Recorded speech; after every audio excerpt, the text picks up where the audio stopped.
యేసుక్రీస్తు నామంలో పరిశుద్ధాత్మ ఆశీర్వాదమును చూస్తూ ఉన్న ప్రతి ఒక్కరికును, ఆశీర్వాదం పొందుకుంటున్న ప్రతి ఒక్కరికి పేరు పేరున హృదయపూర్వక వందనాలు తెలియజేస్తూ ఉన్నాను.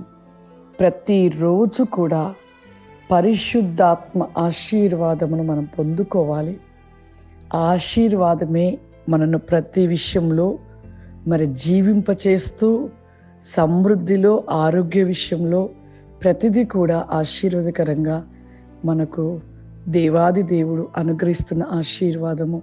ఈ ఆశీర్వాదాన్ని ఎవ్వరు కూడా మిస్ కావద్దు. ప్రతిరోజు లేవగానే ప్రార్థన చేసుకొని పరిశుద్ధాత్మ ఆశీర్వాదాన్ని పొందుకోవాలి. ఈరోజు వాక్య భాగాన్ని మనము ధ్యానించుకుందాం. సామెతల గ్రంథము 10వ అధ్యాయము 17వ వచనము. ఉపదేశమును అంగీకరించేవాడు జీవ మార్గంలో ఉన్నాడు, గద్దింపునకు లోబడని వాడు త్రోవ తప్పును. దేవుని యొక్క మాటలు ప్రతి దినము మనం వింటున్నాము. ఆ యొక్క మాటలను అంగీకరించేవాడు జీవ మార్గంలోనే ఉంటాడంట, జీవంలో ఉంటాడంట. జీవము కలిగిన ఆ రాజ్యమునికి ఒక వారసుడుగా ఉంటాడంట. కానీ చాలా మంది ఉపదేశము కలిగిన దేవుని వాక్యపు మాటలు విన్నట్టుగా విని వాటిని అంగీకరించక వాటి ప్రకారము నడవక నిలిచిన వాడు ఆ జీవ మార్గంలోనికి ప్రవేశించాడు, ఆ జీవ మార్గంలోకి వెళ్ళలేడు. ప్రియులారా, ఎంతోమంది మన జీవితంలో వాక్యములు వింటున్నాము, కానీ వాక్యానుసారంగా నడుస్తున్నామా? అబద్ధములు ఆడవద్దు, తప్పులు చేయవద్దు, మోసము చేయవద్దు, దొంగిలించవద్దు ధనమును, ఇటువంటివి ఎన్నో మాటలు మనం వాక్యము నుండి తెలుసుకొనొచ్చు. ఆ మాటలు మనం వింటున్నాము, కానీ ఆ మాటల ప్రకారం నడుచుకుంటున్నామా?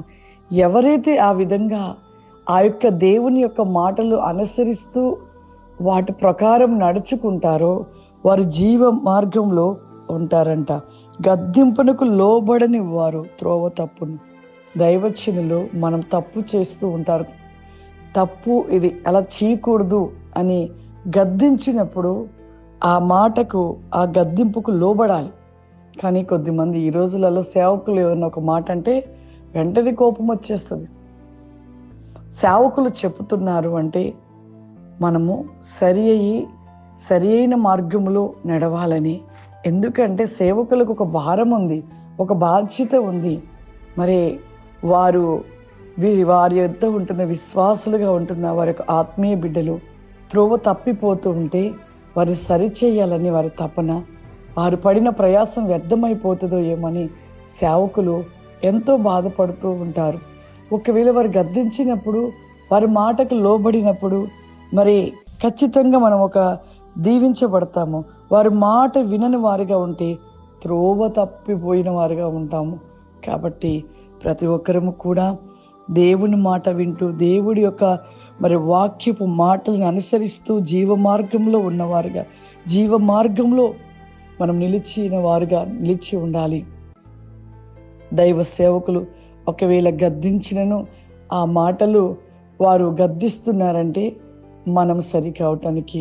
కాబట్టి వారి మాటలు గద్దించినప్పుడు అవి స్వీకరించి మన తప్పులను సరిచేసుకొని ఆ యొక్క జీవ మార్గము కలిగిన ఆ మార్గంలో నడుస్తూ ఉండాలి. ప్రార్థన చేసుకుందాం. సర్వశక్తివంతుడా, దయగల తండ్రి, గొప్ప దేవా, ఆత్మస్వరూపుడా, ఈ యొక్క పరిశుద్ధాత్మ ఆశీర్వాదమును పొందుకుంటున్న ప్రతి బిడ్డను కూడా నాయన మీరు దీవించండి, ఆశీర్వదించండి ప్రభువా. ఈ యొక్క ప్రతి వేకముగా ప్రభువా, ఈ యొక్క ప్రోగ్రాము చూస్తున్న ప్రతి ఒక్కరిపై మీ ఆత్మను మా ఆత్మ వేకమైన శక్తి చేత నింపండి ప్రభువా. అగ్ని జ్వాల వేకమైన శక్తి చేత నింపండి ప్రభువా. వారి జీవితంలో ఈ దినమంతా వేకము ప్రభువా, సమృద్ధి, ఆరోగ్యము, సమస్త కార్యములను మీరు జరిగించమని యేసుక్రీస్తు నామములో నడుస్తున్నాను తండ్రి. ఆమేన్. God bless you. దేవుడు మిమ్మల్ని దీవించును గాక. ఆమేన్.